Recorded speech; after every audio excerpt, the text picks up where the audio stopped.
Welcome back to the Tournament Center. I'm Randy Buehler here with Brian David Marshall, and we're 10 rounds into Pro Tour Yokohama, but the other thing that's got the room buzzing is Future Sight.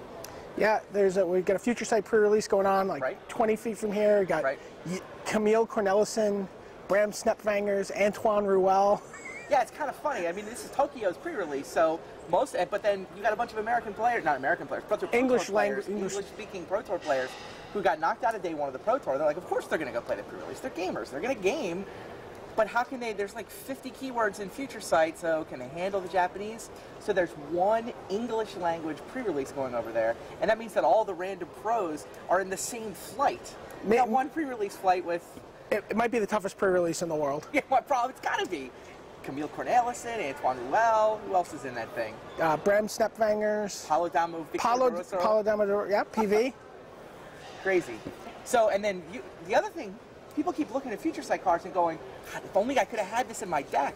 What people if came over to me and are like, if Olivier Rouel had this red-black dual land, he'd be insane. Yeah. So we put together a list of sort of cards that would have affected this Pro Tour and will affect the PTQ season. Here's one. A lot of people, when the White Weenie deck comes out, maybe they put Griffin Guide on the Solitary Priest, maybe they're just chipping away for 2 with the Solitary Priest. So many decks have red-based removal, they just can't deal with Solitary Priest. Enter Ghostfire.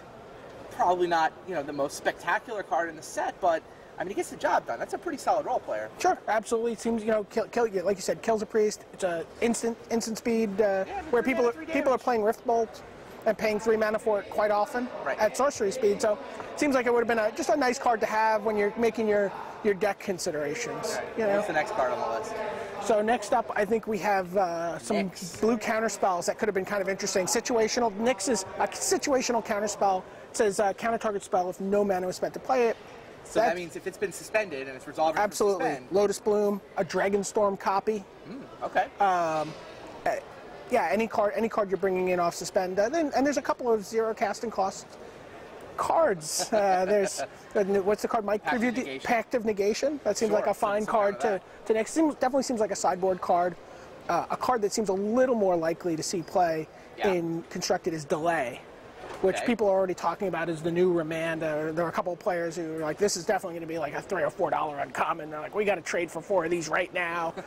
And they were comparing it to Remand. It's counter target spell, and then if you've countered that spell successfully, remove it from the game with 3 time counters on it. Okay, so whereas it delays it for 3 turns, basically. Absolutely, and you don't draw a card like Remand, but it's not coming back next turn. It's a tempo spell. It's not coming back next turn, and if you have Teferi coming on board, well, suddenly that becomes a hard counter.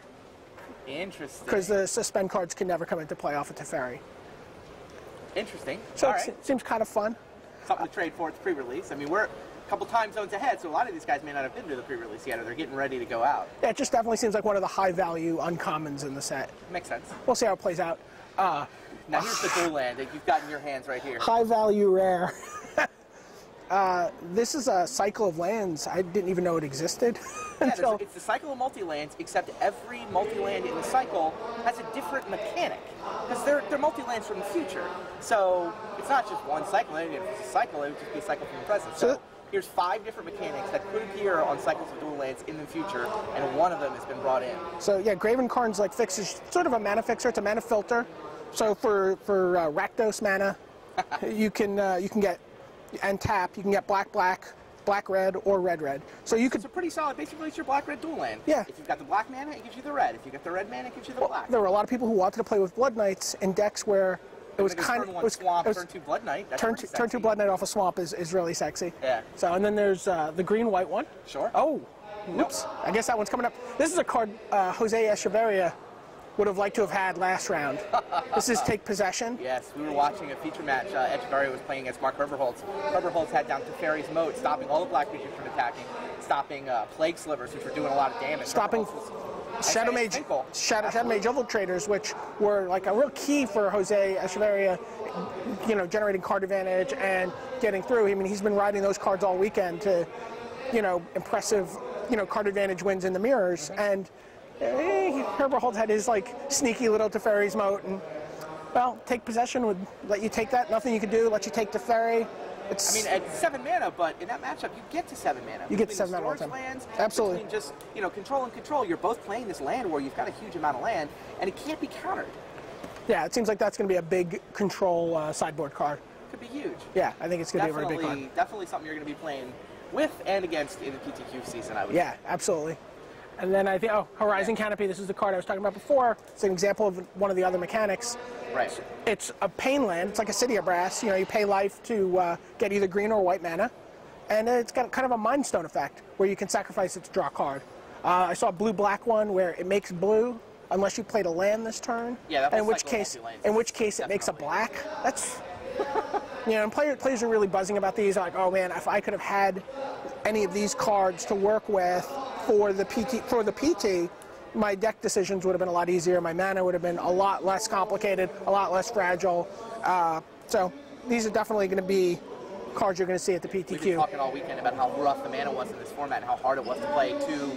I mean, 3 is really a stretch, but even some players didn't even want to play 2 colors. So with this format is going to get a lot crazier. Head to the pre-release. Future Sight has got a bunch of good cards. It's got a bunch of interesting cards. The PTQ format's going to change, and the pre-release is just going to be a lot of fun with all that just craziness going on in that set. For Brian David Marshall, this is Randy Bueller, signing off for now from the Tournament Center. We'll be back later with more coverage of Pro Tour Yokohama. If you're 18 or under, you can play Magic for cards and college in the Magic Scholarship Series. Start putting your skills to the test at an MSS Qualifier Challenge, where you'll get an alternate art foil whirling dervish card just for showing up. Kick enough butt and you'll get a piece of $1,000 in scholarship, free Magic cards for a year, and an invitation to play in the championship, where you'll play for a piece of $100,000 in college scholarship money. Season 2 picks up on March 24th, and the championship in Baltimore is on July 28th. So get your deck in order and get ready to school your opponents. For more information about the scholarship series, go to wizards.com/MSS.